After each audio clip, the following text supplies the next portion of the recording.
Майдина шаарында пайгамбарыбыз саллаллаху алейхи вассаламдын жана сахабалардын жүргөн жеринде экенин мындай бир өзүмдү мындай элестете албадым. Шындыгында барча ишенбей, может мен мындай бир жолдо кетип каза болуп калышы мүмкүн, авария болуп кетиши мүмкүн, балким жетпей калышы мүмкүн деген ушундай бир эме болду да, коркуу пайда болду да. Себеп дегенде жогоруда айткандай эле баягы өзүңдүн ким экениңди билесиң да. Анан бардык, баргандан кийин Равзага кире албадык да. Мен лично өзүм кире албадым.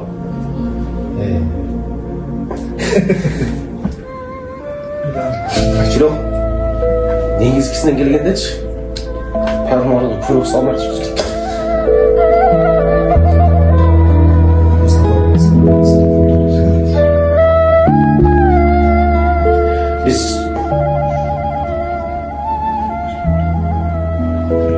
Ушул Равзага кире албаганда ушунчалык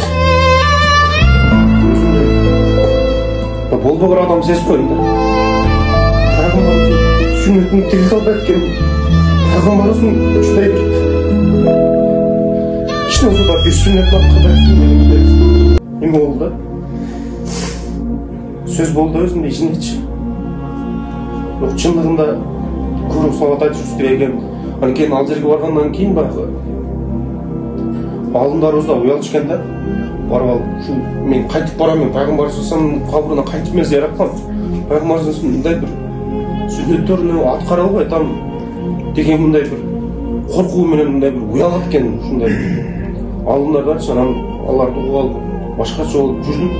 Равзага биринчи ушул 13 күн дегенчи 13 күндүк сапарда кире албадым да. Мен пайгамбарыбызга салам айтып, кабырына мындай бир сыртынан бир салам айтып, Абу Бакыр разияллаху анху, Умар разияллаху анхуга салам айтып чыктык сыртынан. Бирок Равзага кирүү мага насип кылбады да. Эми пайгамбардын ким экенини, сахабалар ким экенини устаздар айтканга байланыштуу ушундай бир көз жаштар чыгып атат да. Себеби алар өтө кыйынчылыкты көрүптүр да, ошонун деңгээли, ошолордун кызматынын деңгээли себебинен мына бизге ушундай бир дин жетип, ушундай бир адал арамды билип калыппыз да.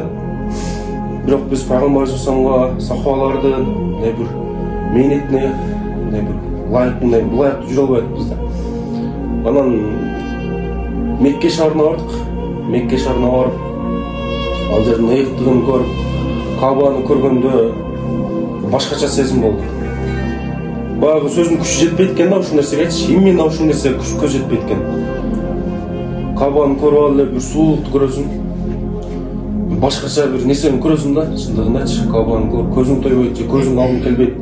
Башкача болду эле. Бирок Кабадан сырткары чыгып кеткенден ал сезим жок болуп кетет экен.